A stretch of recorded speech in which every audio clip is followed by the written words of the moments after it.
Okay, so what's up everybody, Ram fam? So I'm gonna do this video. First I want y'all to peep my shirt. Babe, Black and Educated, done by Robert Naylor, fellow Air Force buddy. So on today, I want to talk to y'all about, I'm going to put two articles together. The first article is called Even the Strongest Person Gets Tired of Being Strong and Needs a Break. And then the second article is more than a third of military families said they have no one to ask a favor, the survey finds. So for me, these two articles go hand in hand. So for other people, you know, they may find that as two separate issues, but I have been dealing with family separation for a number of years throughout my husband's military career. Once I got out of the military, his deployments increased. They increased a lot. Sometimes they were TDYs that were only like maybe 2 weeks, a month, something like that, but it was constant in and out. And then he was deployed, so that's many months. So first, I'm going to take this first article about even the strongest person gets tired. And I'm going to put the link to both of these articles in the description box so you can read it for yourselves. But please be sure to give me your opinions and how you have dealt with separations. I know it's more than just military out here. Nope. Those of you who are diplomats, and you know, I have learned, you know, doctors go TDY, pastors go TDY, police officers, you know, multiple people. So I highlighted here in even the strongest person gets tired. Hard times create strong people, and difficulties and challenges in life reveal the heroes within us. If you are a strong person, you should be proud of it. Strong people are the ones that encourage others to keep trying until they succeed. They solve problems with a smile on their face, never give up, and they're doing the best to help everyone. But what does strong even look like? Which I have asked that question a couple of times. What does that look like? What does that mean to be strong, right? Because even the strongest person still craves for affection and love, fears of rejection, and need to be rescued at times. They might look bulletproof on the outside, but they're just like everyone else.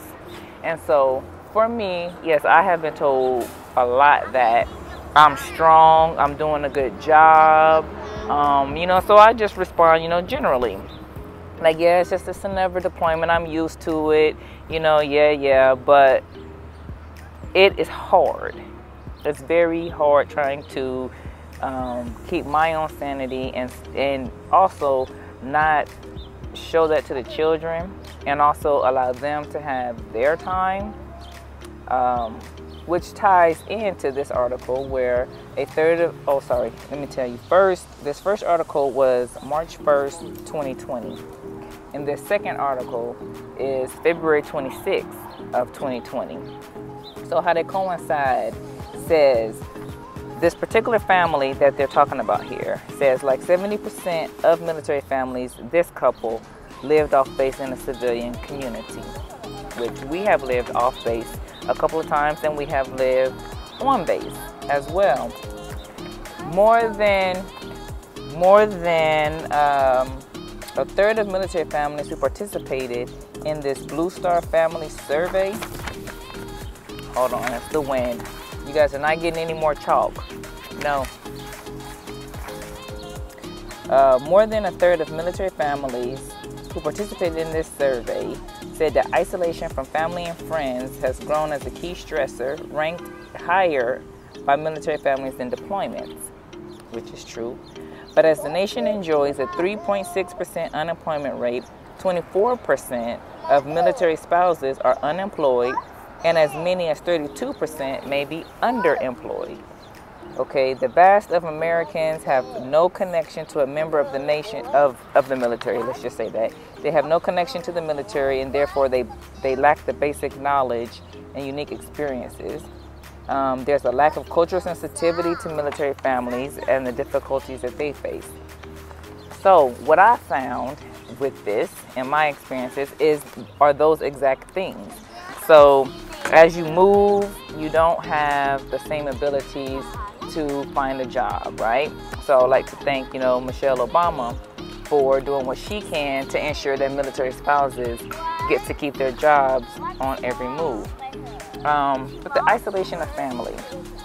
So for me, most of this military career, it has just been me. I haven't had, family-wise, there hasn't been family readily available to come and visit us, to come and help me out when we've had children or when my husband was deployed.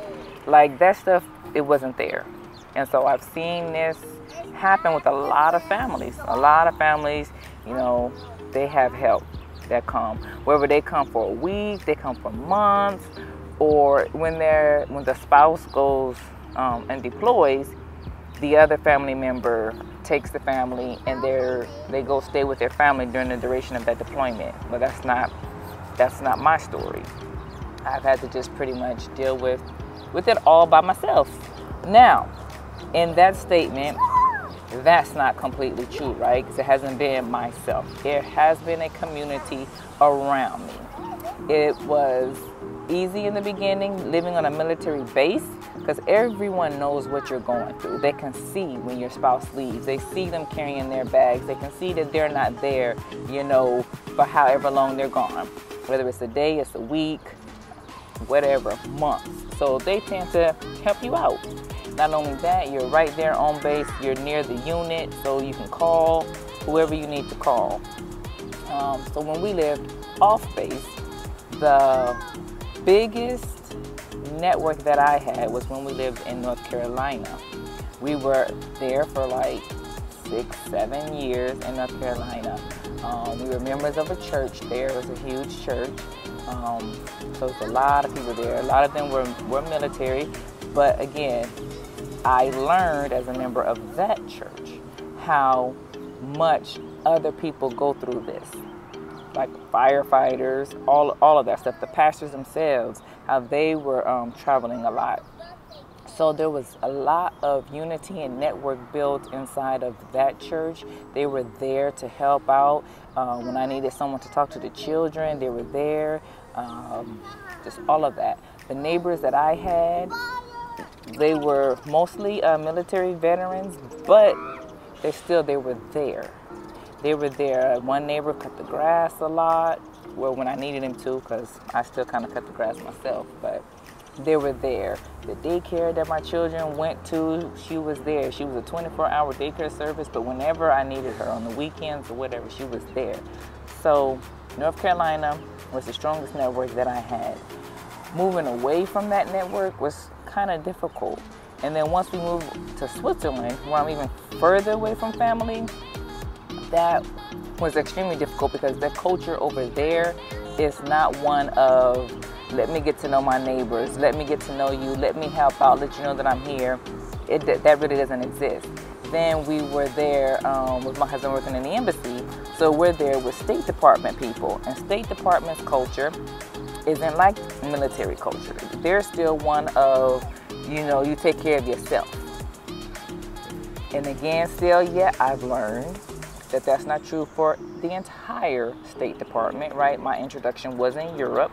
So the people who are attracted to Europe really do possess that type of personality where they don't really want to help other people. They don't really want to get to know each other. They try to stay tight-knit within the embassy and not outside.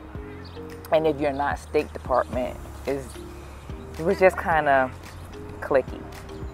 That clickiness also happens in the military, but from what I have seen, Air Force, what I have seen, we already have a separation between enlisted and officer.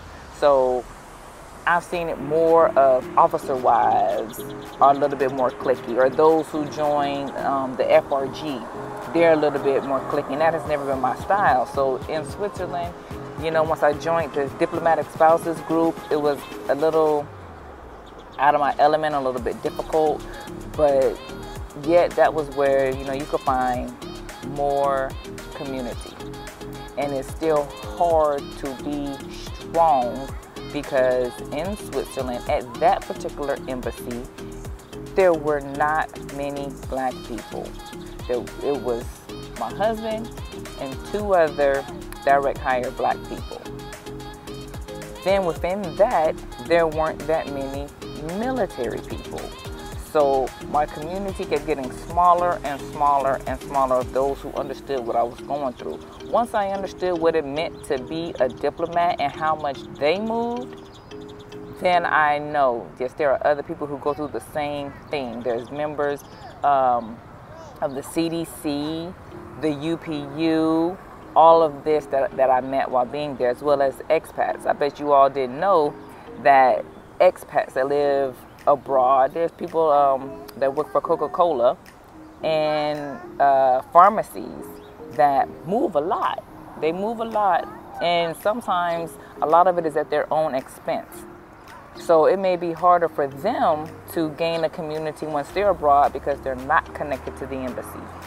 And so if they don't form bonds in the school, it's very hard. So to tie these 2 articles together on what it means to be strong and that military families don't have people to ask for a favor, I have dealt with that quite a lot.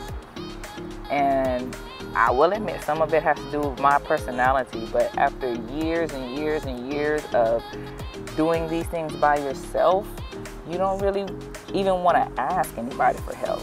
So I guess I would just end the video here and provide the link so you can read it and give comments. How have you dealt with military separations or family separations? And what do you agree with either one of these articles or not? And are you one of those people who are looked at as being strong, but yet you want people to understand that sometimes you need help too? You don't have anybody to talk to. And just as with me, I have one friend. And when you're overseas and you just have to try to have the time zones lining up so you can talk and you can vent and you can get opinions, like that's very difficult to do. So again, leave me comments, read the articles, give me your opinions. Take care.